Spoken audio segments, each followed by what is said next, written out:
වස්තින්කමට ආරාධනා කරපු පින්වතුන් කල්පනා කළා සෑම සෙනසුරාදා දවසකම ස්වාමින් වහන්සේලාට ආරාධනා කරලා ධර්ම දේශනාවක් පවත්වා ගන්නට. ඉතින් ඒ අනුව තමයි අද මේ දේශනාව පැවැත්වෙන්නේ. ඉතින් අද විශේෂ දායක පිරිසකුත් ඉන්නවා. ඒ වගේම පුණ්‍යානුමෝදනාවලුත් තිබෙනවා. මාතෘකාවකුත් තිබෙනවා. ඉතින් ගිය සතියේත් අපි ධර්ම දේශනාවක් පැවැත්තුවා. අද විශේෂ මාතෘකාවක් තිබෙනවා මේ පින්වත්තුන්ට කියලා දෙන්න. කියන්නේ ඒක ප්‍රායෝගික ජීවිතයට වැදගත් වෙනවා. අද තිබෙන මාතෘකාව තමයි සිහිය පිහිටුවා ගැනීමට උපකාර වන සිහිය පිහිටුවා ගැනීමට අවශ්‍ය වන ධර්ම කාරණා හතරක්. සිහිය තබා ගැනීමට සිහිය පිහිටුවා ගන්නට උපකාර වන ධර්ම කරුණු හතරක් ගැන තමයි අද කියලා දෙන්නේ. ඉතින් මේ අපිට මේ පැයක් කමාරක් තිබෙන කාලය තුල මේ කාරණා ටික අපි ටිකක් හිතමු. ඉස්සර වෙලා හිතමු මේ මොකද්ද සිහිය කියන්නේ. ඊට පස්සේ සිහිය තේරුම් අරගෙන ඊට පස්සේ මේක ක්‍රියාවක් තිබෙනවා පිහිටුවා ගැනීමක් කරනවායි කියලා. ඒ ක්‍රියාව දිහා බලමු. ඊට පස්සේ අවශ්‍ය ධර්ම බලමු. එහෙනම් බලනකොට අපිට හොඳ දැනුමක් හදා ගන්න පුළුවන් අපේ පින්වතුන්ට. සිහිය කියලා කියන එක නාම පදයක්. සිහිය කියන්නේ නාම පදයක්. ඒ සිහිය කියන නාම පදය භාවිතා කරලා තිබෙන්නේ බාහිර වස්තුවකට නෙවෙයි. ඔය බාහිර තිබෙන වස්තු තියෙනවා ඇඳ, කුටු, මේස, ගෙවල්, දොරවල්. ඊට පස්සේ තියෙනවා ගස් කොළන්, ගංගාවල්, ගොඩනැගිලි, යාන වාහන, පාරවල් ඒ වගේක් නෙවෙයි. මේක ඇවිල්ලා මේ සිහිය කියන එක ඇවිල්ලා මනසට සම්බන්ධ දෙයක්. මනුස්ස ජීවිතයේ මනසට සම්බන්ධ දෙයක් තමයි මේ සිහිය කියන්නේ. ඒක නිසා මේක මේ සිහිය නිකන් ලොකුවට පෙන්වන්න පුළුවන් එකකුත් නෙවෙයි. එහෙම නිකන් ඉබේ ඇති වෙන එකකුත් නෙවෙයි. හානිදායක එකකුත් නෙවෙයි. මේ සිහිය කියන එක අපේ මනසට සම්බන්ධ එක්තරා චෛතසික ධර්මයක්. මනසට සම්බන්ධ එක්තරා චෛතසික ධර්මයක් තමයි මේ සිහිය කියලා කියන්නේ. චෛතසික කියලා කියන්නේ හිතේ ගති, චිත්ත ගති. සිතට සම්බන්ධව පවතින එක්තරා අනුකාණ්ඩ ස්වභාවයක්, අනුධර්ම ස්වභාවයක්. ඒවා බොහොම මේ එලිමෙන්ටරි කන්ඩිෂන් එකකින් එලිමෙන්ටරි ස්වභාවයෙන් තිබෙනවා. ඒවා mental states. එහෙම නැත්නම් mental features කියලා කියන්නේ. මේ ඒ වගේ එකක් තමයි සිහිය කියලා කියන්නේ. ඔකට පාලි වචනේ සතිය. සිංහල වචනේ සිහිය. ඉංග්‍රීසියෙන් බොහෝ දුරට පාවිච්චි කරන mindfulness, awareness කියලා කියනවා. mindfulness. ඉතින් මේ සිහිය කියන එක නාම පදයක් හැටියට භාවිතා කරන ඔය මේ චෛතසික ධර්මයට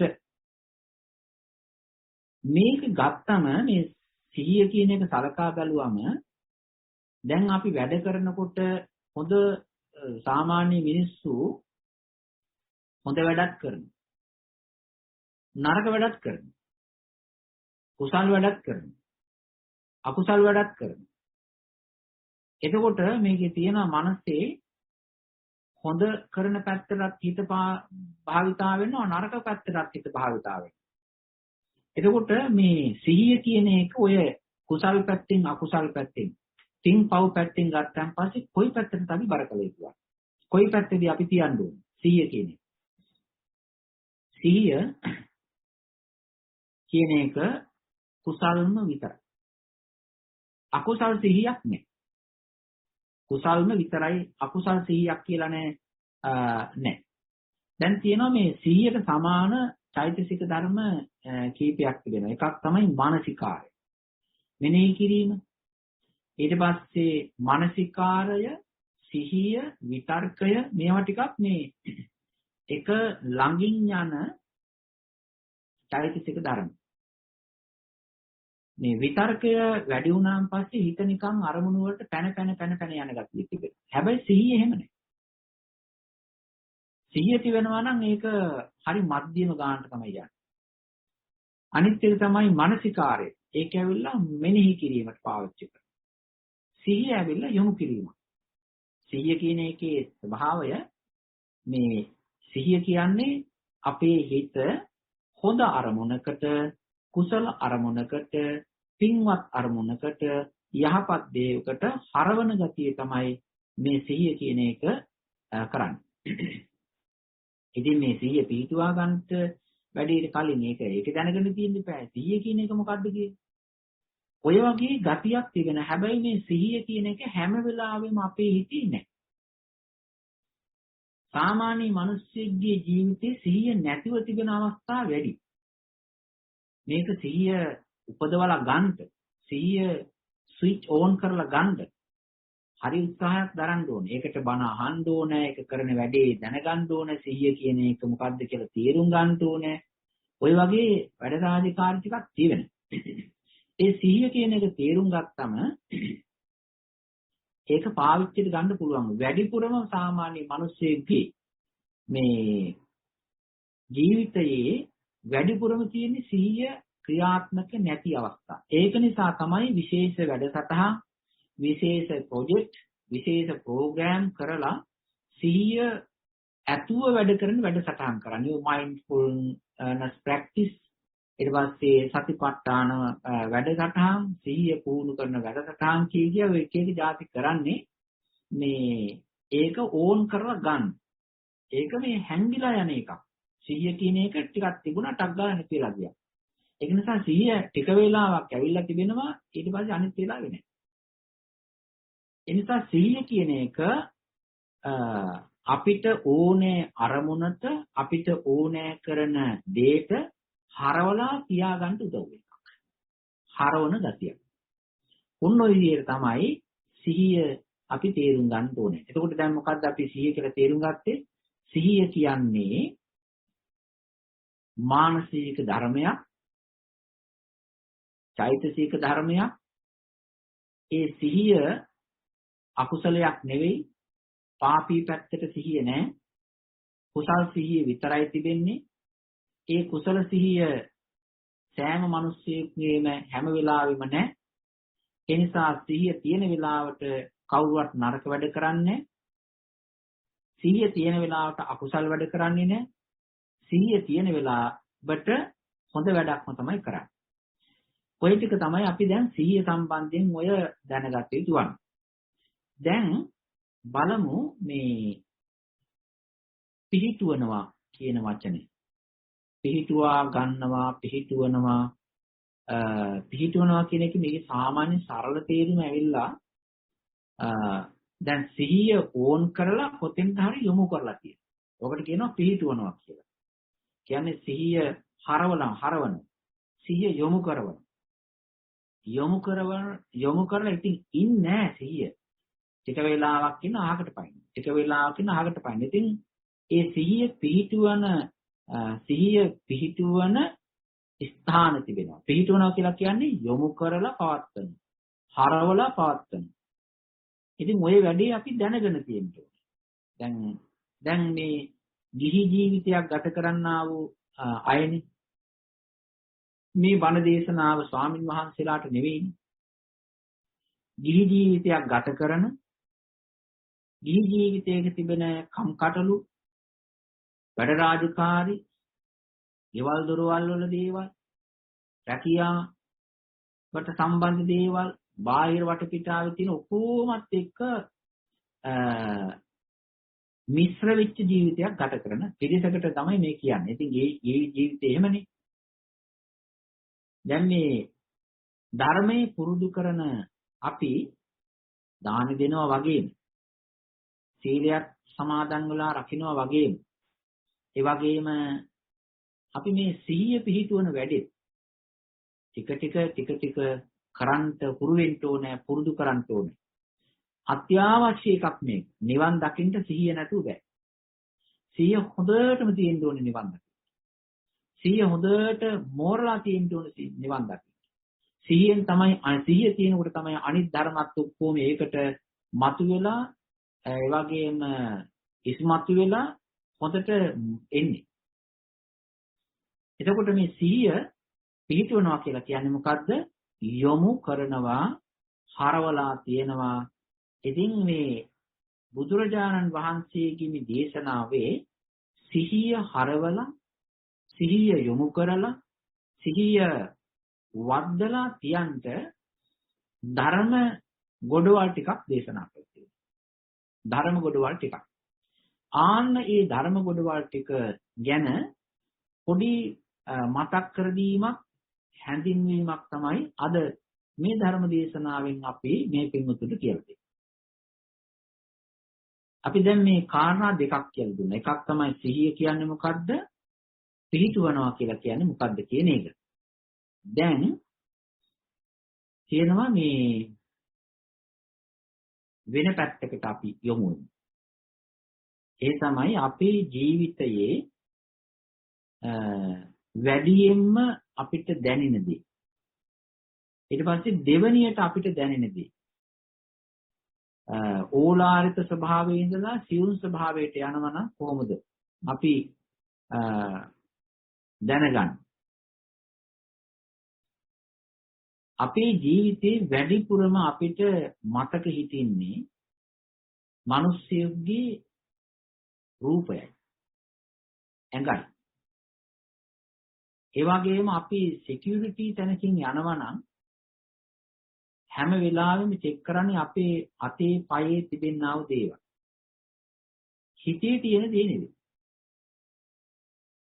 අපි විඳින දේ නෙවෙයි. අපි හිතේ දරාගෙන හිතන දේවල් නෙවෙයි. අපේ ඇඟේ ගෙනියන්නේ මොනවද? ඇඟේ තියෙන්නේ මොනවද? ශරීරය තමයි චෙක් කරන්නේ. ෆොටෝ ගහනකොටත් එහෙමනේ. ශරීරයේ ෆොටෝ ගන්නා මූණ, ඇඟ. දැන්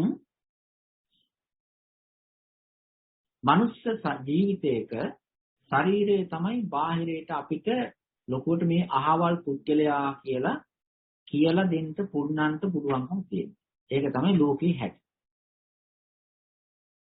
එතකොට ඒක ඇඟ, ඒක ශරීර. දෙක තමයි අපිට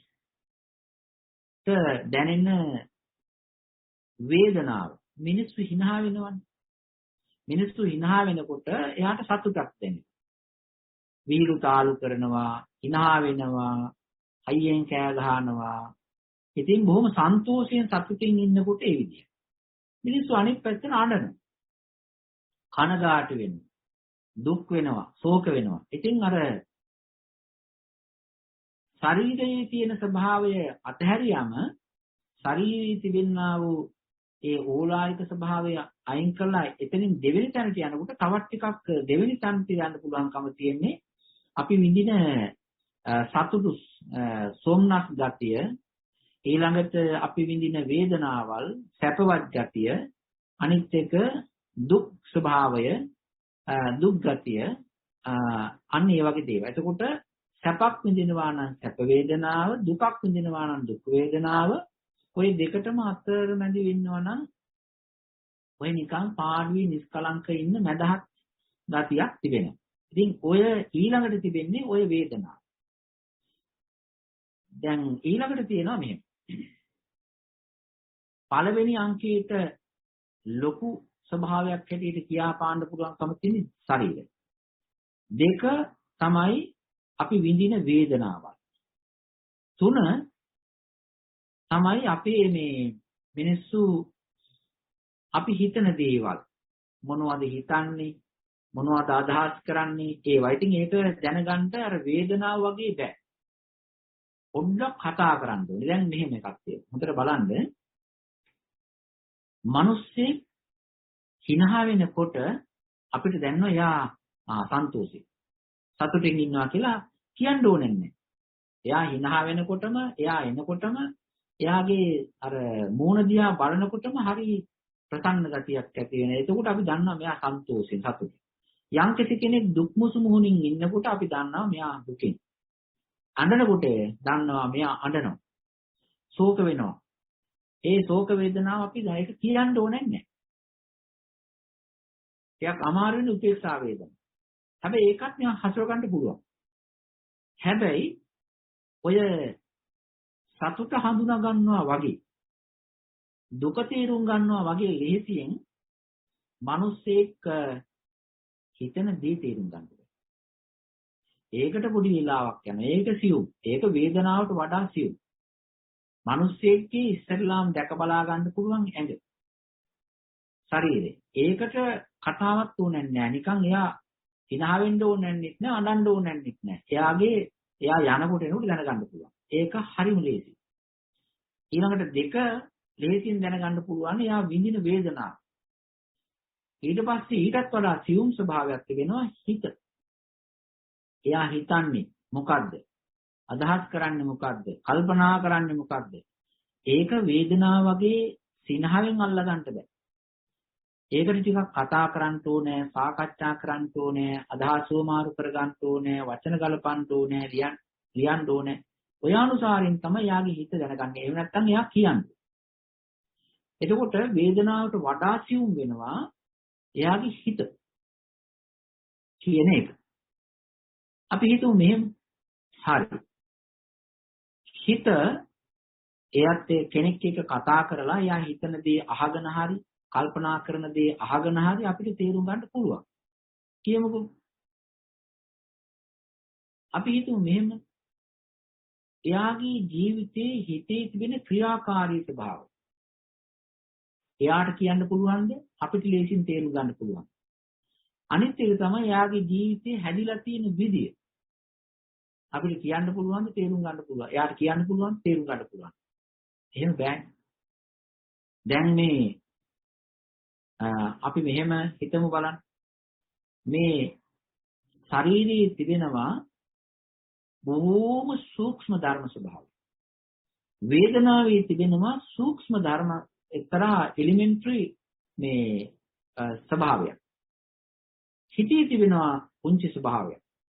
ඊළඟට යම් ක්‍රියාකාරී ස්වභාව. ඒව ඇවිල්ලා එහෙම ලේසියෙන් පෙන්වන්න එහෙම හිතක් හඳුනා ගන්නවා වගේ වේදනාව හඳුනා ගන්නවා වගේ කය හඳුනා ගන්නවා වගේ හඳුනා ගන්න බෑ. ඒක නිසා ඒක බොහොම පොඩිම ඉතාමත්ම අංශු එහෙම නැත්නම් අංශු කියන්නත් බෑ ඊටත් වඩා බොහොම මයින්ඩ් ධර්ම ස්වභාවය. ඉතින් මෙන්න මේ ජීවිතයක තිබෙනවා ඔය වගේ කියාපාණ්ඩ ලේසියෙන් පේන දේවල්, ලේසියෙන් දැනෙන දේවල්, කියාපාණ්ඩ පුළුවන් දේවල්, ඒ වගේම කිව්වට එහෙම ලේසියෙන් තේරුම් ගන්නට බැරි දේවල් තිබෙනවා. ඔය මනුස්ස ජීවිතයක ඔය ටික තියෙනවා. දැන් අපිට අපේ සිහිය අපි පාවිච්චි කරන්නේ වෙනත් කෙනෙකු සම්බන්ධයෙන් නෙවෙයි. අපිට වටින්නේ අපේ සිහිය. අපේ තුල තිබෙන සිහිය අපිට වටිනවා. අනිත් කෙනෙකුට අපේ සිහිය වටින්නේ නැති වෙනවා. අපිටත් එයාගේ සිහිය වටින්නේ. අපිට වටින්නේ මේ සිහිය. තමන්ගේ ජීවිතේ තමන්ගේ හිතේ තියෙන සිහිය. වැඩෙන්න ඕන වෙන්නේ තමන් තුල තියෙන සිහිය. එතකොට මේ සිහිය වඩා ගන්නට මේ සිහිය පිහිටුවා ගන්නට අපිට බුදුරජාණන් වහන්සේගේ ධර්මයේ දේශනාවේ පැති හතරක් තිබෙනවා. ඒ පැති හතර, ස්ථාන හතර ඊටාමත් වටිනවා. ඒ වගේම මනෝ ලෝකයෙන් ගැලවිලා ඇත්ත ලෝකයට එන්න. සිහිය පිහිටුවා ගැනීමේ වැදගත්කම තමයි මනෝ ලෝකයෙන් ගැලවිලා මනෝ ලෝක වලින් බොරු ලෝක වලින් අයින් වෙලා අර්ථයක් නැති හිස්සු සිතුවිලි මාත්‍රාවල පමණක් සිතුවිලි චිත්ත රූප වලින් පමණක්ම ගොඩ නැගුණු බොරු ලෝකවල මනෝ ලෝකවල සීන ලෝකවල බොරුවට ජීවත් වෙන්නේ නැතුව බොරුවට රැඳී ඉන්නේ නැතුව ඒ වෙනුවට ඇත්ත තැනකට ඇවිල්ලා ඇත්ත දැක දැක ඇත්ත බල බලා ඇත්ත දෙයක් ස්පර්ශ කර කර ඉන්න තියනවා නම් ඒක තාමත් වටිනවා බොරු ලෝකයක බොරු සිතුවිල්ලක බොරු මායාවක ඇඳිලා ඉන්නවට වඩා අප්‍රසන්න වුණත් ප්‍රසන්න වුණත් ඇත්ත තැනක ඉන්නවා නම් ඒක හරියට සැපයි හරියට වටිනවා. අන්න ඒ වැඩේට තමයි මේ සිහිය ඊ타ත්ම වැදගත් වෙන්නේ වටින්නේ. සිහිය කියන දේ අපි ඇත්තට හරවනවා. ඇත්ත කියලා කියන්නේ කුසලයක්. බොරුව කියන්නේ මායාව. මායාවෙන් ගලවලා සිහිය අපි ඇත්ත තැනක තබනවා. එතකොට මේ අපේ ජීවිතයේ තිබෙනවා සිහිය පාවිච්චි කරන්න පුළුවන් කාරණා ධර්ම හතරක්. ඒ කාරණා ධර්ම හතර තමයි එකක් අපේ ශරීරය. අපේ ශරීරය ඕන තැනකට හිසේ පටන් පාදාන්තයේ දක්වා ශරීරයට හිත යොදලා ඒ ශරීරය දුවවන්න පුළුවන්. ඒ ශරීරයේ හිත දුවවන්න පුළුවන්. එතනින් එහාට දාන්නේ ශරීරය විතරයි. කොහේ හරි හිතුවත් ශරීරය එතන. අපි හිතමු මේ කාරණා තුනක් තියෙනවා කියවනේ. ශරීරයයි අපි විඳින වේදනාවයි අපි හිතන දේවලුයි සූක්ෂම වූ ගුණ ස්වභාවයුයි කියලා ධර්ම ස්වභාවයුයි කියලා. ඔය හතරම එකපාර කරන්න බෑ. ඔය හතරම එකට මේ හතරම හොඳයි කියලා එහෙම හිත ඒ හතරම එකපාර එක වෙලාවක එක මොහොතේ රඳවන්න බෑ. ඒ නිසා අපි එකක් අරගෙන අපිට දැනෙන කියන්න පුළුවන් මේ ඕලාරික ශරීරය. දිහා බලුවම ඕලාරික ශරීරයේ අපි ඇස් දෙක පියාගෙන අපි මේ ශරීරයේ කිස් කියන ඔළුව පිහිටලා තියෙන විදිහේ හිතන. ඔළුව පීරලා කෙනෙක් හිතනවා නම් කෙස් තියෙන කෙනෙකුට හිතන්න පුළුවන් ඔළුව කෙස් පිහිටා තිබෙන විදිය, පීරලා තිබෙන විදිය සුභ හැටියට නෙමෙයි අසුභ හැටියට නෙමෙයි ස්වභාවය. ඊට පස්සේ තමන්ගේ හිස, තමන්ගේ නළල, තමන්ගේ කන් පිටි, ඊට පස්සේ මුහුණ, ඇස් දැන, නාසය, ඊට පස්සේ තමන්ගේ නිකට, බෙල්ල වටේ ඔය විදිහට හිතන්න පුළුවන්. ඊළඟට උරහිස, වම් උරහිස, දකුණු අත, වම් අත, පපුව, පිට, පාදය, හන්දි, ඇඟිලි ඔය විදිහට හිතන්න පුළුවන්. ඊළඟට ඇතුළාන්තයේ බලුවාන් පස්සේ දැකලා නැති වුණත් තියෙන බවට විශ්වාසයි. අපි දැකලා නැති වුණත් තියෙන බවට විශ්වාසයි. ඒ තමයි හදවත අපි දැකලා නැහැ. ඔය කවුරුවත් තමන්ගේ හදවත දැකලා නැහැ. හැබැයි තියෙන බවට විශ්වාසයි. පෙනහල්ල. කිසිම කෙනෙක් තමන්ගේ පෙනහල්ල තමන්ගේ ඇස් දෙකෙන් දැකලා නැහැ. තියෙන බවට විශ්වාසයි. අක්මාව තියෙන බවට විශ්වාසයි දැකලා නැති වුණා. බඩවැල් තියෙන බවට විශ්වාසයි දැකලා නැති වුණා. එතකොට මේ වගේ ශාරීරික අභ්‍යන්තරයේ තිබෙන්නා වූ දේවල් තියෙන බව හොඳට විශ්වාස කරගෙන හොඳට මෙනෙහි කරනවා. ඒවා දකිනවා. දකිනවා කියලා කියන්නේ ඔය දකිනවා කියලා කියන්නේ මෙහෙමයි. අපි ඉගෙනගෙන තියෙන හින්දා ඒ ස්ථාන පිහිටා තිබෙන ස්ථාන අපි අහලා කියලා පින්තූර වලින් අධ්‍යාපනයෙන් දැනගෙන තිබෙන නිසා අපිට තියෙන තැන් සලකා ගන්න පුළුවන්. ඉතින් මේ හරියේ හදවත මේ හරියේ පෙනහල්ල ඒ විදිහට අංග හොඳට හිතා ගන්න පුළුවන්, මෙනෙහි කර ගන්න පුළුවන්. ඒකට කියනවා හිතින් දකිනවා, හිතින් බලනවා කියලා. ඒක මේ අපි නිකන් අර කම්පියුටරේට ගිහිලා ලස්සනට බලනවා වගේ පේන්නේ නැහැ. නමුත් අඳුරු ස්වභාවයකින් තියෙන බව දැනියක්. නිකන් ග්ලූමි ගතියකින් ඒ අංගුපාංග තියෙන බවට දැනී යනවා. අන්න ඒ විදිහට බලනකොට හැම තැනකම වැඩ කරන්නේ මොකද්ද? සිහිය. එතනදී හොඳට බලන්න තරඟකාරී ස්වභාවයක් නෑ. තියෙන ස්වභාවයේ දැක ගන්නවා, තියෙන ස්වභාවයේ හඳුනා ගන්නවා, තරඟකාරී ස්වභාවයක් නෑ. මේ හදවත, මේ අක්මාව, මේ බඩවැල්, මේ පෙනහල්ල, මේ සම, මේ මස්, මේ හිස කියලා බලා ගන්න. එහෙම බලාගෙන ওই විදිහට ශරීර අපි ඉතින් වාඩි වෙලා ඉන්නවා කියලා වාඩි වෙලා ඉන්නකොට ඉරියව් දිහා සලකා ගන්න. ඒ මම දැන් වාඩි වෙලා ඉන්නේ ඉරියව් මෙහෙමයි කියලා හිතා ගන්න. එතකොට අපිට මේ අපේ හිතට මේ ශරීරය ඉඳවිලා තිබෙන විදියක් නිකන් පේනවා. හිතට දැනෙනවා. පුටුවක නම් පුටුවක, බිම නම් බිම. එතකොට තමන්ගේ බෙල්ල, හිස, අතපය තිබෙන විදිය හොඳට හිතට නිකන් පෙනෙනවා වගේ දැනෙනවා.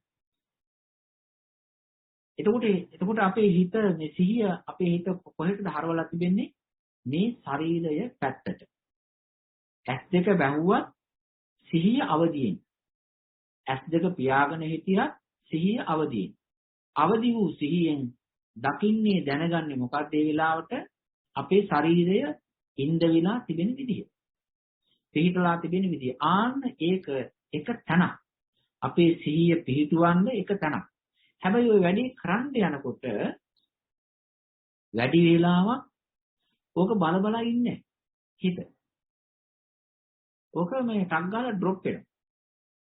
දැන් ඒක නැවත නැවත කරන්න ඕනේ. තවත් එකක් අපි බලමු මෙහෙම ශරීරයේ කොතන හරි විශිෂ්ට තැනක් බලමු. අපි හිතමු මේ වැලමිට, දණහිස්, පාද, මූණ, මොළය. එහෙම නැත්නම් අපි හුස්ම ගන්න එක බලමු. හුස්ම ගන්නවා, හුස්ම යනවා, හුස්ම ගන්නවා, හෙලනවා ඒ ක්‍රියාවලිය බලමු. ඒක ශරීරයේ කොටසක් නේ. එතන හිටියත් හැම වෙලෙම ඉන්නේ ශරීරයට බද්ධ වෙලා ශරීරයේ කොටසක් හැටියට සලකාගෙන.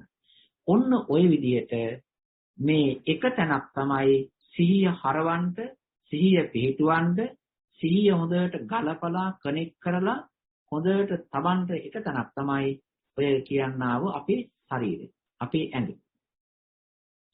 තව එකක් තිබෙනවා. දැන් අපි යනවනේ එහෙත් මෙහෙත් එළියට යනවා. එතකොට යනකොට අපි යන බව වෙන වෙන දේවල් හිත හිතා යන්නේ නැතුව අපි යෑමේ ක්‍රියාව සිද්ධ කරනකොට යන බව හිතින් දකින්න. යන බව. ශරීරයේ යන බව. ශරීරයේ යන විදිහ හිතින් දකින්න. එතකොට සිහිය තියෙන්නේ ඇඟේ. අපි වාඩි වෙනවා. වාඩි වෙන ක්‍රියාව දිහා ශරීරයේ නැමිලා වාඩි වෙන විදිය හිතින් දකින්න. ඒක ඇවිල්ලා සිහිය පිහිටුවීම. ඔය විදිහට ශරීරයේ ඉඳගෙන ඉඳීමේ ක්‍රියාව දිහා බලන්න පුළුවන්. යෑමේ ක්‍රියාව දිහා බලන්න පුළුවන්. සැතපෙන ක්‍රියාව බලන්න පුළුවන්. ඊළඟට හිටගෙන ඉන්න ක්‍රියාව දිහා බලන්න පුළුවන්. අතුලාන්තයේ තිබෙන අංග උපාංග ශාරීරික කොටස් දිහා බලන්න පුළුවන්. ඔය හැම තැනකම තියෙන්නේ මොකද්ද? සිහිය අපිව අහකට දාන්නේ. මේකෙන් එළියට ගෙනියන්නේ. කොහේ ගියත්, ඔතන හිටියත් මෙතන තමයි ඉන්නේ. ඒ කියන්නේ ශරීරයට බද්ධ වෙන. එහෙම බද්ධ වෙනකොට තරඟ නැහැ. තරඟ නැහැ. කම්පීට් කරන්න යන්නේ. බාහිර දෙයක් දැක්කොත් හරියට වඩා මට එහෙම නැත්නම් අරකට වඩා හොඳ දෙයක් මට කියලා පොඩි සිතුවිල්ලක් නිකන් දුවලා නවතින. ඒක තමයි හැටි. හැබැයි බලන්නකෝ තමන්ගේ ශරීරයේ දිහා බලනකොට, තමන් යන්නේ දිහා බලනකොට ඒ මොකක්වත් නැහැ. හරියට නියුට්‍රල් විදිහට ඇත්ත දේ බලන්න. ඇත්ත දේ දකින්න. ඇත්ත ක්‍රියාවක් දකින්න. ඒක නිසා මේ සිහිය හරියට වඩන්න, සිහිය දියුණු කරන්න, සිහිය වැඩි වැඩියෙන් වැඩ කරන ක්‍රියාව සිද්ධ කරගන්නට ඒක charge කරන්න. ඒක recharge කරන්න. ඒක empower කරලා දාන්න. ඒක බලවත් කරන්නට හොඳම තැනක් තමයි අපේ ශරීරයේ ක්‍රියාකාරී ස්වභාවයන් පැත්තට හිත හරවලා තියෙන්නේ. ඔන්න එකක්. දෙක තමයි අපි ශරීරය ගැන ඒකේ තිබෙන ක්‍රියාකාරී ස්වභාවයන්, ඒකේ තියෙන වැඩ කටයුතු බලන්න බැරි නම් දෙවෙනි අංකයට යන්න පුළුවන්. දෙවෙනි අංකය තමයි අපි සමහර වෙලාවට අපිට දැනෙනවා හරි සතුටක්. දැනෙන්නේ හිතටනේ. ඒක සතුටක් දැනෙනවා. සමහර වෙලාවට දුකක් දැනෙනවා. දුකක් දැනෙන වෙලාවට ඒ දුක් වේදනාවයි සතුටක් දැනෙන වෙලාවට සතුටු වේදනාවයි. ඇඟෙන් අපේ ශාරීරික වශයෙන් දැනෙන අපහසුතාවයන් දුක් වේදනාවක්, මහන්සි ගතිය, දෙහිත්තු ගතිය. ඕවා අපතේ දරින් නැතුව ඒවා බලන්න හුරු වෙනවා නම් හරි වටිනවා. ඒ කියන්නේ වෙනත් කෙනෙක් දුක් විඳිනවා සාපේක්ෂව බල ඉන්නවට වඩා අපි අපේ ජීවිතයේ ඇතිවෙනා වූ වේදනා ස්වභාවයන් සැප හෝ දුක හෝ උපේක්ෂාව දිහා හොඳට බල ඉන්න හුරු කරනවා නම් ඒක හරීම හොඳ සිහිය පිහිටවන තැනක්. හැබැයි ඇස් අරගෙන බලනකොට ටිකක් ඒක මේ හිත විචිත්ත වෙනවා.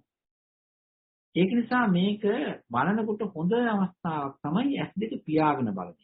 එතකොට හිත යොමු කර ගන්නට ලේසි, සිහියටත් හරි පහසුයි. දැන් අපි ඇස් දෙක වහගෙන තැනක වාඩි වෙලා බිම හෝ පුටුවක හෝ ඇඳේ හෝ පහසු විදියට හිත අවදියෙන් දෙල්ල කෙලින් තබාගෙන ඉන්න පුළුවන් විදියට වාඩි වෙලා අපි කරන්නේ ඇඟ දිහා බලන එක නෙවෙයි. ඇඟ පැත්තට හිත හරවලා හිත පැත්තට ඇඟ පැත්තට හරි හිත අපේ හිත සිහිය හරවන. හැබැයි බලන්නේ සිහිය ඇඟ නෙවෙයි. දැන් ඉස්සෙල්ලා අපි කිව්වේ සිහිය යොමු කරන තැනක් ශරීරයේනේ. ශරීරයේ ක්‍රියාකාරී ස්වභාවය, යන්නේන විදිය ඕවනේ. දැන් මෙහෙම. දැන් තියෙන්නේ හරියට මේ ශරීරයේ පැත්තට හිත හරවාගෙන සිහිය හරවාගෙන හිටියත් බලන්නේ ශරීරයේ නෙවෙයි, ශරීරයේ ඇතුලේ අපිට දැනෙන වේදනාව දකින්න. වේදනාවයි දකින්න. ඒක හරියට කියනවනම් මෙන්න මෙහෙමයි. දැන් ඔය ලිපියේ තියාපු ලිපක තියලා තියෙන අපි හිතමු තටුවක් තියෙනවායි කියලා. මේ යකඩ භාජනයක් ඔය මේ රොටි එහෙම තම්බන්නේ. ඒ වගේම යකඩ භාජනයක් එහෙම නැත්නම් පෑන් එකක් ඔය වගේ එකක් තියලා තිබ්බන් පස්සේ ඔගේ කරුණු දෙකක් එන්නේ. එකක් තමයි ඔය යකඩ තහඩුව රත් වෙනකොට ඒ යකඩ තහඩුව ගාවම අර රස්නේ නිකන් මිරිගුව වගේ පොඩ්ඩක් උඩට දඟලන ගතියක් තිබෙනවා. දැන් අපිට එක වෙලාවක තහඩුව කෙලින්ම බලන්නත් පුළුවන්. හැබැයි තහඩුව පැත්තට හිත හරවාගෙන හිටියත් තහඩුව නොබලා ඒ හරියම තිබෙනා අර රස්නේ අර දඟලන ගතියක් තියෙන පොඩියට නිකන් මිරිගුව වගේ රස්නේ ගතිය ආන්නේ ඒක බලන්නත් පුළුවන්. ඒක දෙකක්නේ. එක ළඟ තිබුණාට එක වස්තුවේ එකට බැඳී තිබුණාට ධර්ම දෙකක්. තටුව නෙවෙයි රස්නේ, රස්නේ නෙවෙයි තටුව. ඒ වගේ අපේ ශරීරය තුළ ශරීරයේ පැත්තට අපි හිත යොදාගෙන හිටියත් දකින්නේ බලන්නේ අර මිරිගුව වගේ රස්නේ ගතිය වගේ තට්ටුවක අයන් තහඩුවක මේ යකඩ තහඩුවක රස්නේ ළඟින්ම තියනා වගේ අපි දකින්නේ බලන්නේ අපේ ජීවිතේ තිවෙන්නා වූ ඇතුළත ඇති වෙන වේදනා ස්වභාවය. සතුටු වේදනාවක් එන්න පුළුවන්, දුක් වේදනාවක් තෙරපන්න පුළුවන්, පීඩාවක් ස්ට්‍රෙස් එකක් තෙරපවන්න පුළුවන්, සෞම්‍ය ගතියක් ඇති කරන්න පුළුවන්, මුදු ගතියක් ඇති කරන්න පුළුවන්. ඔය වගේ අපේ ශරීරය ඇතුළේ ඇතිවෙනා වූ යම්කිසි සැප ස්වභාවයෙන් යුක්ත වෙච්ච වේදනාවක්, ප්‍රසන්න ස්වභාවයෙන් යුක්ත වෙච්ච වේදනාවක්, මොනවා හරි වේදනාවක් එනවනම් ඒක දිහා බලන්න. ඒක ඔළුවේ වෙන්න පුළුවන්, නළලේ වෙන්න පුළුවන්, කනේ වෙන්න පුළුවන්, නිගටේ දෙල්ලේ උරහිසේ වෙන්න පුළුවන්, පපුවේ වෙන්න පුළුවන්, පිටේ වෙන්න පුළුවන්, පාදයේ දණහිසේ වෙන්න පුළුවන්. කොතන හෝ තැනක දණහිස කකියනවා නම් වේදනায় නම් දණහිස ගාවට ගියාම දණහිස නෙවෙයි බලන්නේ, දණහිස ඇතුලේ තිබෙන වේදනාවයි. ආන්නේ වගේ අපිට බලන්න හිත පිහිටවන්න මේ ශරීරයේ හැම තැනම වේදනාව දඟලන වේදනාව ක්‍රියාත්මක වෙන වේදනාව හැසිරෙන ඒ ස්වභාවය හොඳට බලන්න මේ සිහිය යොදන්න පුළුවන්. ඒක නිසා දෙවෙනි කාරණේ තමයි සිහිය පිහිටවන්න, සිහිය තබා ගන්නට, සිහිය හසුරවන්නට දෙවෙනි කාරණේ තමයි වේදනාව. ඕක පොඩ නිකන් ඔකේ වෙනස ටිකක් ටෙස්ට් කරලා බලන්න. අපේ ආදුනික ඒ වගේම ධර්මයට එන්න මහන්සි ගන්න, ඒ වගේම ධර්මයේ පුරුදු කරන්නට බොහොම ආසාවක් යනත්තක් තිබෙන පින්වතුන් හොඳට ඔක මෙනෙහි කරන්නකෝ ටිකක්. එතකොට දැනෙනවා මේ කියලා දෙන දේවල්, මේ කියන දේවල් ප්‍රායෝගික දැනුකට හොඳට දැනෙනවා. ඔය දෙක. ඊට පස්සේ මෙහෙම හිතන්න. ඒ තමයි අපේ ඇඟ නෙවෙයි හිත. හිත නෙවෙයි ඇඟ.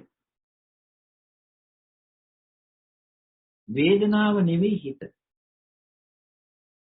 හිත නෙවෙයි වේදනාව. ශරීරයේ වේදනාවක් දැනෙනවා නම් ඒක දැනගන්නේ හිතින්. හඳුනාගන්නේ හිතින්. ඊළඟට ශරීරයේ දිහා බලනවා නම් අපේ ශරීරයේ තිබෙන විදිය ඒක දැනෙන්නේ හිතට. අපි දැන් මේ වේදනාව ඔය දැන් මම මෙච්චර විස්තර කරපො කියලා දීපොයි වේදනා ස්වභාවය අතහැරලා දාන්න. ඇඟත් අතහැරලා දාන්නකෝ ඒක ඩිස්රිගාඩ් කරලා දාන්න. හොඳට බලන්න මේ ලෝකේ තියෙන දේවල් ගැන අපි ඇඟෙන්ද හිතන්නේ වේදනාවෙන්ද හිතන්නේ මොකෙන්ද හිතන්නේ?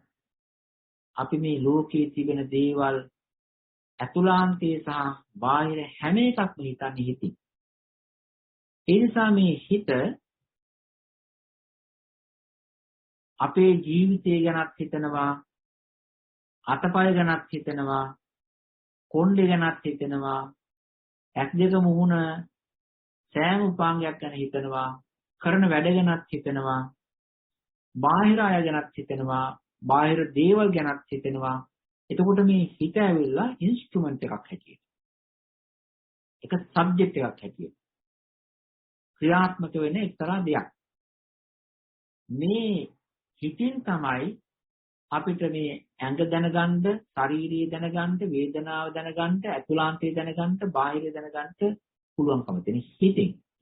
මේ හිත සමහර වෙලාවට ලෝභ සහගතයි, සමහර වෙලාවට කරුණා සහගතයි, සමහර වෙලාවට ඊර්ෂ්‍යා සහගතයි, සමහර වෙලාවට වෛර සහගතයි, සමහර වෙලාවට මාන සහගතයි, සමහර වෙලාවට ලෝභ, අන්හා, උද්ධච්ච සහගතයි. ඔය වගේ මේ හිත එක එක වෙලාවට කැළඹිලි සහගතයි, සාන්ත ගතිය යුක්තයි. එක එක වෙලාවට එක එක පැටර්න් දාගෙන තමයි මේ හිත ලෝකයේ දිහා බලන්නේ, හිතන්නේ, දකින්නේ. දැන් අර මුලින් කියපු කාරණා දෙකම හරව ගන්නට බැරි නම් වේදනාව ගැනත් හොයා බලා ඉන්න හිත ඒ තරම්ම දුවන්නේ යන්නේ නැත්නම් ඊළඟට ඇඟ ශරීරය ගැනත් හිතන්න බලන්න එහෙම යන්නේ නැත්නම් ඊළඟට සිහිය පිහිටවන්න හොඳම දේ තමයි මේ මගේ හිතින් මොකක් ගැනද මේ හිතන්නේ? මගේ හිත දැන් මොන වගේ දෙයක් එක්කාසු කරගෙනද ඉන්නේ? මගේ හිතේ දැන් ලෝභය තියෙනවද? දැන් මේ ඉරිසියාවෙන් හිතනවද? නැත්තම් කවුරු හරි ගැන තරඟකාරීව හිතනවද? මගේ හිතින් මොකද්ද හිතන්නේ? මේක ලෝභයක්ද? මේක ද්වේෂයක්ද? මේක නැත්තම් වැඩකට නැති දෙයක් ගැන හිතනවද? අතීතය ගැන හිතනවද කියලා හිතින් හිතන දේ ගැන සිහියෙන් බල ඉන්න. දැන් මොකද්ද හිතන්නේ? දැන් මොකද්ද මේ හිත කරන්නේ? දැන් කොයි පැත්තටද හැරිලා ඉන්නේ? ආන්නයකට කියනවා සිහියෙන් යුක්තව හිත දිහා බලනවා කියලා. එහෙම කරන්න පුළුවන්. සිහියෙන් යුක්තව හිත දිහා බලන්න. එතකොට මේක එක සිහියේ මේ කියන්නේ හිත කියන එක නිකන් සිතුවිලි එකක් දෙකක් ඇවිල්ලා එකක් නැවතිලා යන එකක් නෙවෙයි. මේක දිගටම එකක් යනකොට එකක් යනකොට එකක් දිගටම එක ගාව ගෑවි ටික වෙලාවකට ඇත්ත අපේ ජීවිතය ගැන හිතනවා, තව මොහොතකින් කෙනෙක් ගැන හිතනවා, තව මොහොතකින් වැඩ ගැන හිතනවා, තව මොහොතකින් දරුවෝ ගැන හිතනවා, තව මොහොතකින් කෑම ගැන හිතනවා, තව මොහොතකින් හිත කරන්න තියෙන දේවල් හිතනවා, තව මොහොතකින් ඊයේ කරපු දේවල් හිතනවා, ඊළඟට තමන්ගේ නෑදෑය ගැන හිතනවා, කොරෝනා ගැන හිතනවා, ලෙඩ ගැන හිතනවා. එකින් එකට පැන මේක අතෝරයක් නැතුව කිසිම නැවතිල්ලක් නැතුව নানা ආකාර දේවල් හිත වටේ පැනගෙන යන කිසි පිළිවෙලක් නැහැ මේ හිතේ. හිතන දේවල් වල කිසි පිළිවෙලක් නැහැ. ඒ නිසා අපිළිවෙලට තමයි මේක හිත හිතා යන්නේ. හැබැයි මේ සිහිය ඕන් කරනකොට අපි ගන්නෑ මේ සමහර අයගේ තියෙනවා මෙන්න මෙහෙම එකක් උත්සාහ කරනවා මම මේ සිහිය පුරුදු කරන වෙලාවේ මට ඕනන්නේ මෙන්න මේ ටික විතරමයි අනිත් ඒවා නම් එපා කියලා මේගොල්ලෝ මහන්සි ගන්නවා එක්තරා විදියක විතරක් සිතුවිලි ටිකක් අරගෙන ඒකත් එක්ක ඉන්න. එක්තරා මෙන්න මේ වගේ සිතුවිලි ටිකක් මේ වගේ අරමුණු ටිකක් මේ වගේ කාරණා ටිකක් ගැන විතරයි මම හිතන්නේ වෙන දෙයක් හිතන්නේ නැහැ කියලා නිකන් ඒගොල්ලෝ සිතුවිලි ටිකක් අරමුණු ටිකක් තෝරලා හිතට බාර දෙනවා සිහියට බාර දෙනවා මෙහෙම කරන්න කියලා. එහෙම බාර දෙන දේවල් එහෙම කරන්නේ නැහැ හිත. එහෙම කරන්නේ නැහැ. ඒක පුරුදු ෆ්ලෝ එකක් තිබෙනවා. ඒ පුරුදු ෆ්ලෝ එකට තමයි භාවනා කරන්න කවුරු හරි ගිහිලා වාඩි කරන්න බලන්න.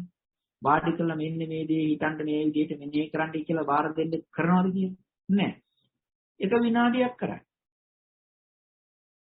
ආස්වාද ප්‍රස්වාද හරිනම් හිතවිල්ල දිහා බලන්න මොකක් හරි එක පොඩ්ඩක් වෙලා කරයි. ඊට පස්සේ මොකද කරන්නේ?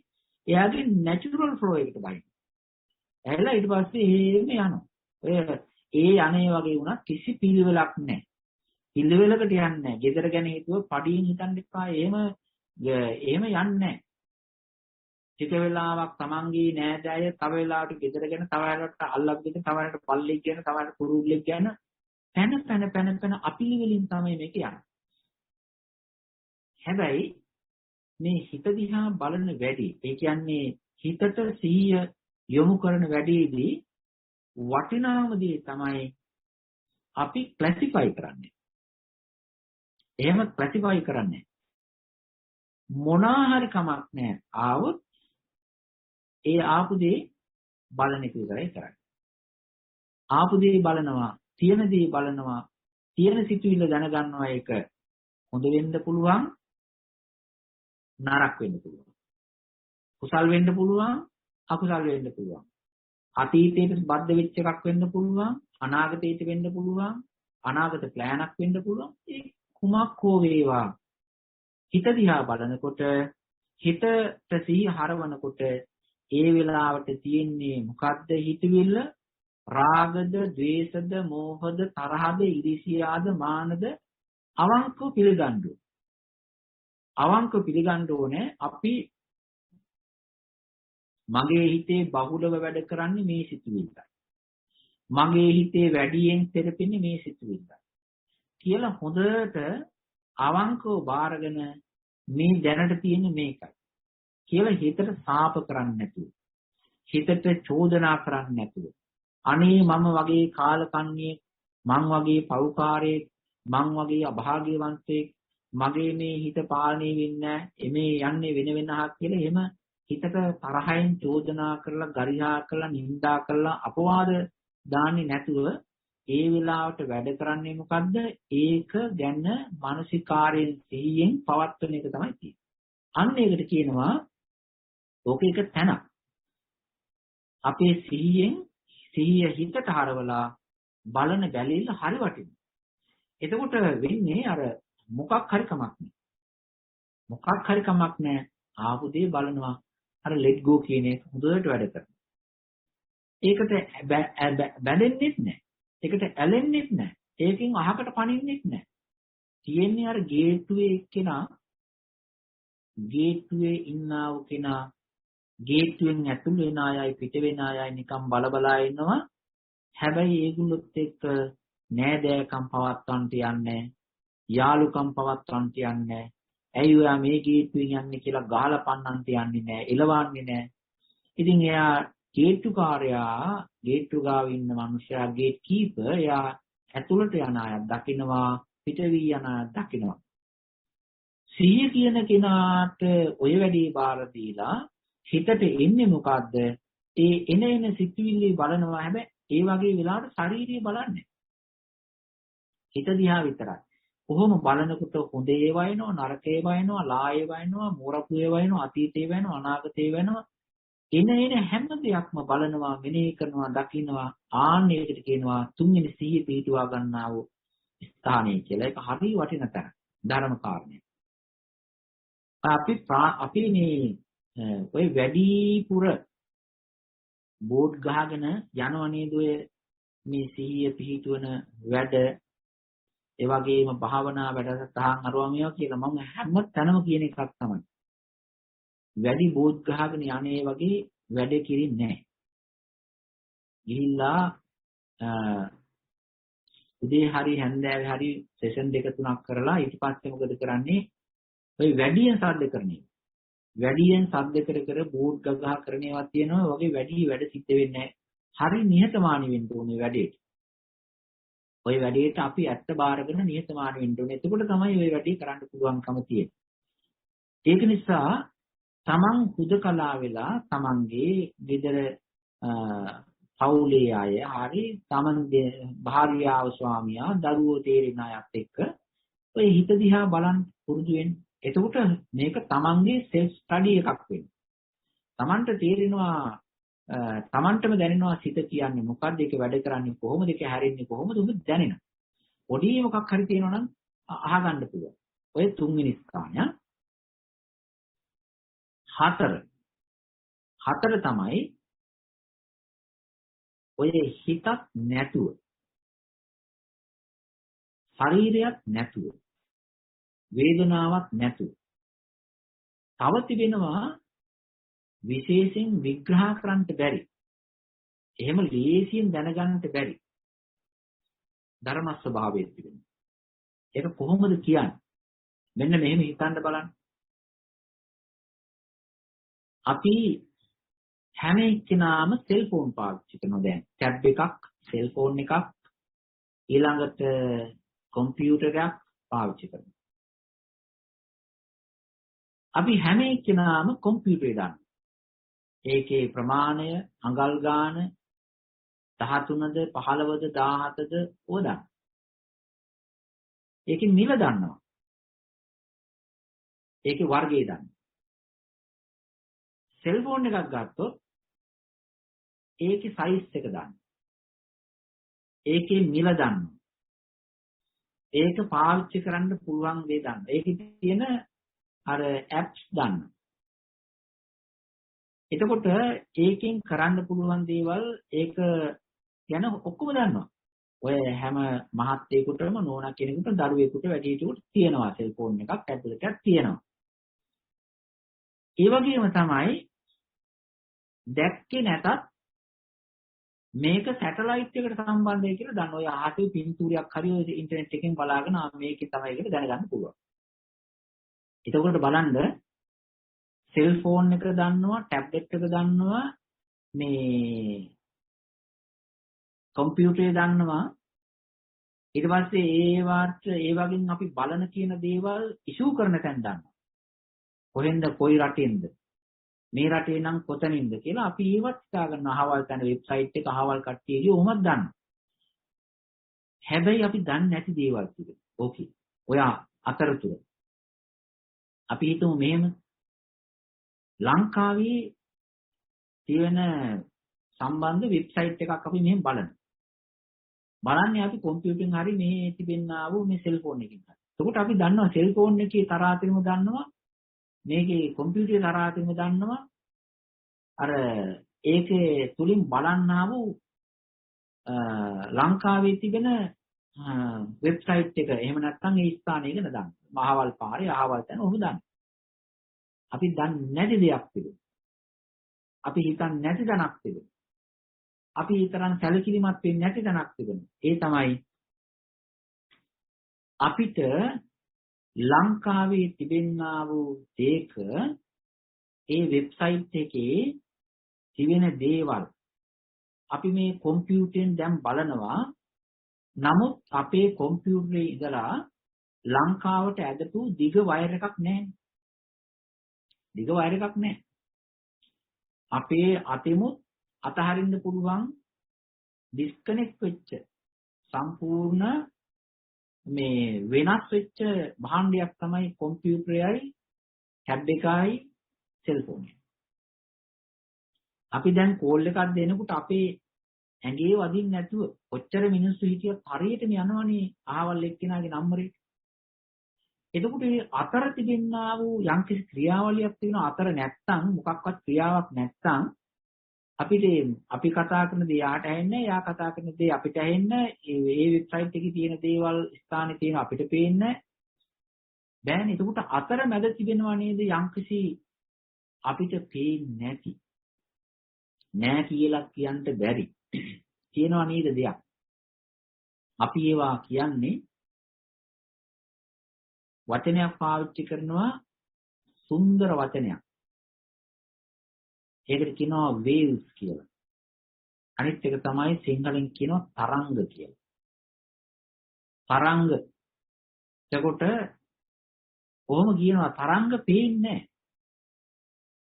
ඔය ඉන්න තරංගලා පේන්නේ ඔය මිනිස්සු තරංග නන්දාගෙන ඉන්නේ. ඒගොල්ලෝ පේනවා ඔය waves තරංග පේන්නේ නැහැ. හැබැයි නැත්තේත් නැහැ. ඔය තරංග වලින් තමයිලු ඔගෙනියන්නේ. ඉතින් බලන්න ඕව අපි දැනගන්න නැතුව ඉන්න ඕනේද? දැනගන්න ඕනේ. දැන් ඕව දැනගත්ත අය හින්දා තමයි අපිට මේ ඒවා පාවිච්චි කරන්න පුළුවන්කම තියෙන්නේ. මේක උදාහරණයක්. මේක කම්පියුටර් පාඩමක් නෙවෙයි. මේක උදාහරණයක්. මේ කාරණයක් තේරුම් ගන්න. එතකොට දැන් මම මේ වෙනකොට කරුණු තුනක් කිව්වනේ. 100 හරවලා කියන්න පුළුවන් තැන් තුනක්. ඒ තමයි අපේ ඇඟ. ශරීරයෙන් එහාට දාන්න නැතුව ශරීරයටම බද්ධ කරලා ඒකෙම හිත මෙහෙට කරකවා තිබෙන හැටි එකක්. දෙක, ශරීරය ඇතුළත තිබෙනා වූ වේදනාව. අපිට දැනෙන වේදනාව ගැන මෙනෙහි කිරීම. තුන, අපේ හිතින් හිතන දේවල් මෙනෙහි කිරීම. හිතන දේ ගැන මෙනෙහි කිරීම. මේ තුන ඇරුණයින් පස්සේ මෙන්න මෙහෙමයි. මේ අපේ හිතින් යමක් හිතනකොට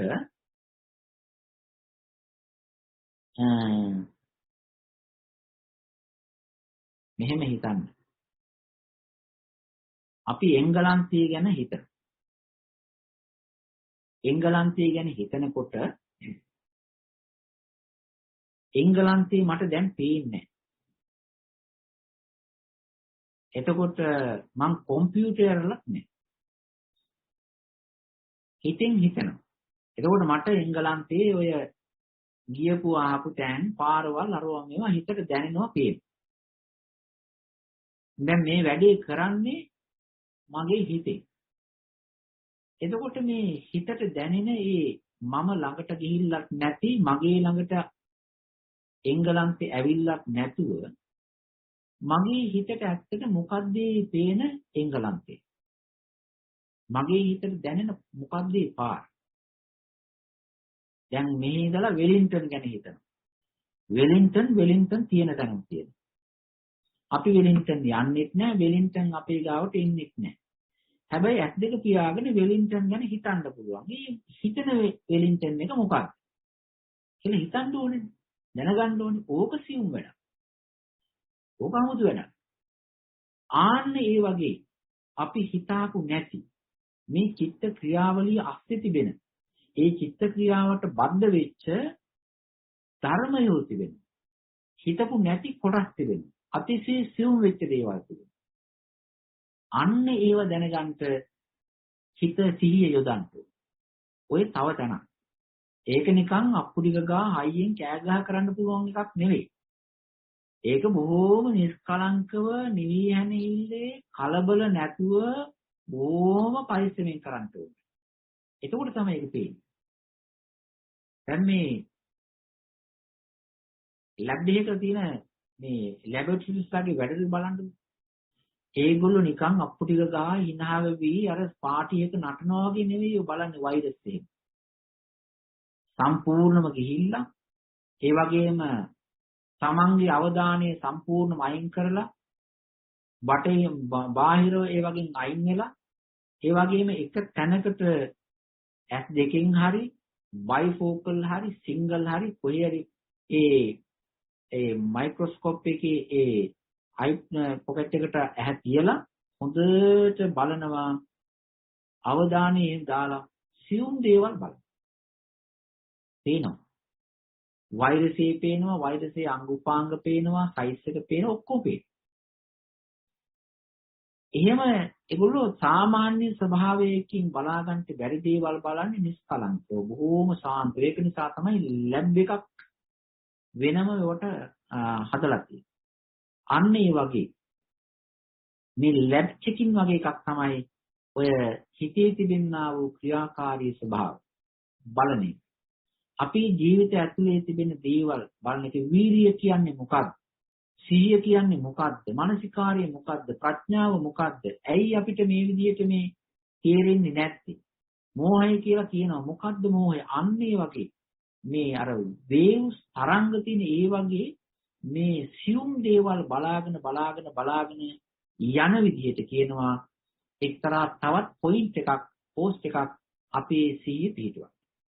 ඒකට කියනවා ඔකට කියන්නේ මේ elementary conditions බලනවා elementary states බලනවා කියලා කියනවා. හැබැයි ඔක ඇවිල්ලා පාලියෙන් තිබෙන්නේ ධර්ම මෙනෙහි කරනවා කියන ධර්ම මනසිකාරය කියලා තමයි කියන්නේ.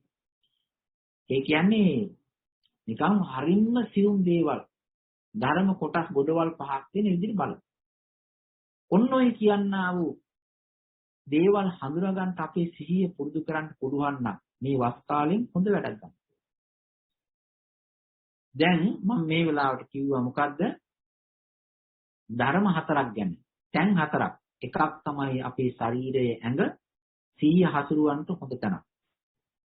දෙක අපේ ඇතුළත තිබෙනා වූ වේදනාව, සැප දුක් උපේක්ෂා සිහිය හරවලා තියන්න හොඳ තැනක්. අනිත් එක අපේ හිත. හිතින් හිතන්නේ මොකද්ද? හොඳද නරකද මොනක් කමන්නේ. ඔන්න සිහිය පිහිටවලා සිහිය හරවලා කනෙක්ට් කරලා මේ වයර් ගහලා තියන්න තැන සිහිය හිත.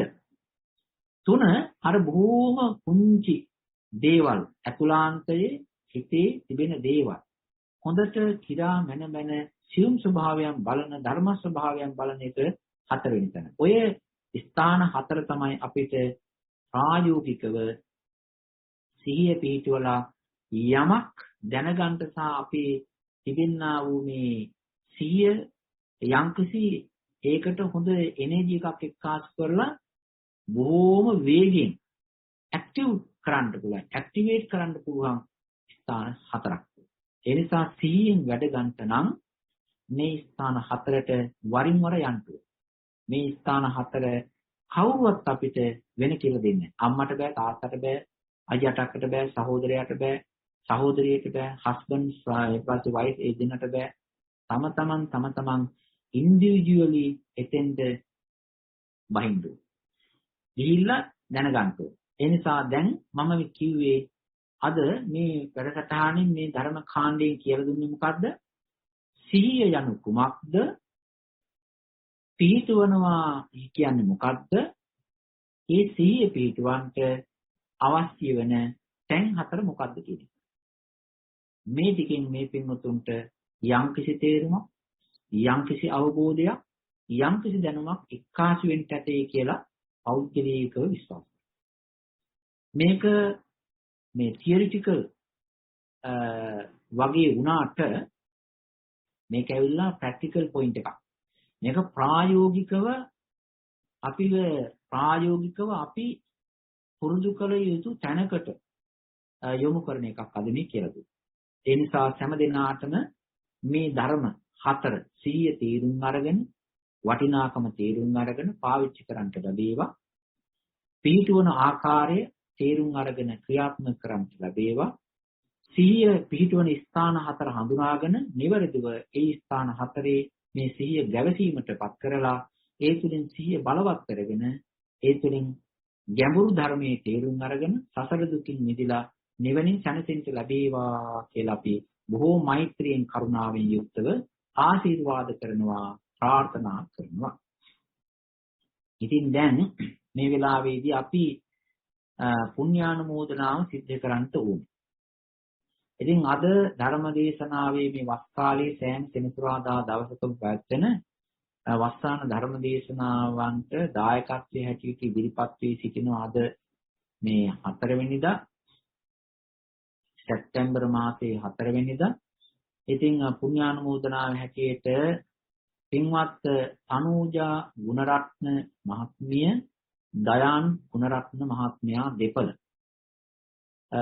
මේ ධර්ම දේශනාවේ දායකත්වයේ හැටියට ඉදිරිපත් වෙලා සිටිනවා. පුණ්‍යානුමෝදනා කිරීමේ පරමාර්ථයෙන් පරලෝ සැපත් වුණා වූ තමන්ගේ පියතුමාණන් වන පින්වත් ගුණරත්න මහත්මයාට පියතුමාණන්ට පින් අනුමෝදන් කරලා සැපයක් සැනසෙල්ලක් වේවා කියලා ප්‍රාර්ථනා කරන්ට. ඒ වගේම එම්ලින් කල්යාණී සහ තේමසිරි යන මව්පියවරුන්ට නිරෝගී සැප දීර්ඝාස වේවා සැනසෙල්ලක් වේවා දුකක් නොවේවා කියලා මෛත්‍රියෙන් කරුණාවෙන් මේ පින් ඉදිරිපත් කරගෙන සෙත් ප්‍රාර්ථනා කරන්ට. ඒ වගේම උදාරා සහ අபிසර යන තුන්වත් දරුවන් දෙදෙනාට සැනසෙල්ලක් යහපතක් වේවා අනාගත අභිවෘද්ධිය සැලසේවා කියලා මෛත්‍රියෙන් සෙත් පතන්ට. ඒ වගේම ළඟ දුර වශයෙන් ඉඳගෙන මෙරට පිටරට වශයෙන් ඉඳගෙන මේ ධර්ම දේශනාවට ඇහුම්කන් දෙන්නා වූ ශ්‍රද්ධාවන්ත පින්වත් සෑම දිනාටම මේ ධර්ම දේශනාව තමන්ගේ දායකත්වයෙන් ආරාධනා කළ සිද්ධ කරා වගේ හිතලා සමසිතින් පින් අනුමෝදන් වෙන්න අවස්ථාව සලසා දීමට බලාපොරොත්තු වෙනවා. ඉතින් මේ පින්වත් තනූජා මහත්මිය, දයාන් මහත්මයා දෙපළගේ ප්‍රාර්ථනාව තමයි ඒ. ඊළඟට තවත් මේ අද ධර්ම දේශනාවේ දායකත්වයට ඉදිරිපත් වී කටයුතු කරන තවත් පින්වත් මහත්මීන් දෙපළක් ඕක්ලන්ඩ් සිට පින්වත් ප්‍රේමසිරි විජේවර්ධන මහත්මයා, ලක්ෂ්මී විජේවර්ධන මහත්මිය දෙපළ දරුවන් සමග මේ අද ධර්ම දේශනාවේ දායකත්වය බාර අරගෙන කටයුතු කරනවා. ඉතින් මේ පින්වතුන්ගේ පරමාර්ථය තමයි ලක්ෂ්මී මහත්මියගේ ප්‍රේමසිරි විජේවර්ධන මහත්මයාගේ දෙපළගේම පවුල්වලට සම්බන්ධ මිය පරලෝකියා වූ අම්මලා තාත්තලා දෙමව්පියෝ ඊළඟට සහෝදර සහෝදරියන් වෙනං ඒ සියලු දෙනාට දෙමව්පියන්ටත් විශේෂයෙන් සහෝදරියන් 3 දෙනෙක් සඳහන් කළ තියෙන සියලු දෙනාට මේ ධර්ම දානයේ ධර්මයේ ඇසීමේ පින අනුමෝදන් වේවා. ඒ අය ඒ ජීවිත සැපවත් කරගනිත්වා. ධර්මඥානෙ, ගුණ ඥානෙ, භාවනා ඥානෙ ඇති කරගෙන සසර දුකින් මිදලා නිවෙනින් සැනසෙන්න මේ උතුම් ධර්ම දේශනා පිණ හේතු වාසනා වේවා. ධර්මයේ ඇසීමේ පිණ හේතු වේවා කියලා ප්‍රාර්ථනා කරන්ට බලාපොරොත්තු වෙනවා. ඒ පින්වතුන්ගේ කාරුණික පරිලෝකීන් කරන සංඝාත ඒ නෑදෑයන්. ඊළඟට වර්තමානයේ ශ්‍රී ලංකාවේ සහ ලෝකයේ විවිධ රටවල් වල පැතිරී යන මේ අවාසනාවන්ත කොරෝනා වෛරසය ඒ වසංගතයෙන් පීඩාවට පත් වුණා වූ පත් වී සිටින ලක්ෂ ගාණක් ජනයාට ලෝකවාසී රටවාසී සියලු දෙනාටම ඉතා ඉක්මන් නිරෝගී සුවය ප්‍රාර්ථනා කරනවා. ඒ වගේම මේ බාධක තුරන් වෙලා නැති වෙලා කොරෝනා වෛරසයේ ලෝකෙන් තුරන් වෙලා ඒ පීඩා නැති වෙලා ඒ සියලුම මිනිස්යන්ට මේ කොරෝනාවෙන් මිදලා නිරෝගී සැප සලසාගෙන එදිනදා කටයුතු යහපත් සිදු කරගන්න ලැබේවා කියන මෛත්‍රියෙන් ප්‍රාර්ථනා කරමු. ඒ වගේම ගෞරවනීය ස්වාමින් වහන්සේලා ඇතුළු ඉතින් ලෝකයට නිවැරදි ධර්මය කියා දෙන ස්වාමින් වහන්සේලාට නිදුක් නිරෝගී සුවය මෛත්‍රියෙන් කරුණාවෙන් ප්‍රාර්ථනා කරමු. ඊළඟට මේ ධර්ම දේශනාවට ඇහුම්කන් දීගෙන සවන් දීගෙන සිටින සියලු දෙනාටමත් උතුම් චතුරාර්ය සත්‍ය ධර්මයන් පහසුවෙන් අවබෝධ වේවා. ධර්මය මේ ධර්ම දේශනාව හැම දිනාටම නිවන් දැකීමට හේතු උපනිශ්‍රේ ශක්තියක් වේවා කියලා ප්‍රාර්ථනා කරනවා. ඊළඟට මේ පින්වත් මහත් මහත්මියන් දෙපළගේ දරුවන් දෙදෙනා දරුවන් අතර සියලු නෑදෑ හිත මිත්‍රාදීන්ට සත්පුරුෂ ශාස්ත්‍රයේ කල්යාණ මිත්‍ර සේවරේ ලැබිලා ඉතින් සතර දුකින් මිදලා ධර්ම මාර්ගයේ ගමන් කොට නිවනින් සැනසෙන්න ලැබේවා කියන මෛත්‍රී හිත ඇති කරනවා. ඉතින් ඒක තමයි පින්වත් විජේවර්ධන මහත් මහත්මිය දෙපළේ ප්‍රාර්ථනාව. ඉතින් ඒ පින්වතුන්ටත් හැම දිනාටම සැනසෙල්ලක් වේවා. ඉතින් මේ කාලේ මේ ස්වාමින් වහන්සේලාට දානමාන උපස්ථාන බොහෝ පරිස්සමින් සිද්ධ කරමින් කටයුතු කරන්නා වූ පින්වතුන්ටත් වස් කාලයේ ඉතින් වස් ආරාධනා කළ දායකත්වයේ බාර අරගෙන කටයුතු කරන පින්වතුන්ටත් හැම දිනාටම සැනසෙල්ලක් වේවා. සියලුම දිනාට යහපතක් වේවා. දුක් කඳු දුරු වේවා. ධර්මඥානේ භාවනාඥානේ පහළ වේවා. ශ්‍රද්ධාව වීරිය සති සමාධි ප්‍රඥා ගුණ ධර්ම වැඩේවා. බෝධ්‍යාංග ධර්ම ආර්ය අෂ්ටාංගික මාර්ග ධර්මයන් වැඩේවා. සෝසීම් ගුණ පිළිවෙත් පුරාගෙන මේ භයංකර දුක් ඇති කාන්තාරෙන් දුක කාන්තාරෙන් සංසාර කාන්තාරෙන් ඈතර වෙලා බුද්ධ ආදී උතුමන් වහන්සේලා අවබෝධ කරගත් සදාකාලික සැප ඇති අමාමා නිර්වාණ ධාතුවෙන් සැනසෙන්න මේ පින් හේතු වාසනා වේවා කියලා මෛත්‍රියෙන් ආශිර්වාද කරනවා ප්‍රාර්ථනා කරනවා. හැම දිනාටම කෙරුවන් සරණයි. ගාථා තුල පින් දෙත්වා. ආකාසට්ඨා චුම්මට්ඨා දේවා නාග මහිද්దికා පුඤ්ඤං සං අනුමෝදිत्वा චිරං රක්ඛන්තු ශාසනං. ආකාසට්ඨා චුම්මට්ඨා දේවා නාග මහිද්దికා පුඤ්ඤං සං අනුමෝදිत्वा චිරං රක්ඛන්තු දේශනං. ආකාසට්ඨා චුම්මට්ඨා දේවා නාග මහිද්దికා පුඤ්ඤං සං අනුමෝදිत्वा චිරං රක්ඛන්තු ත්වං සදාති.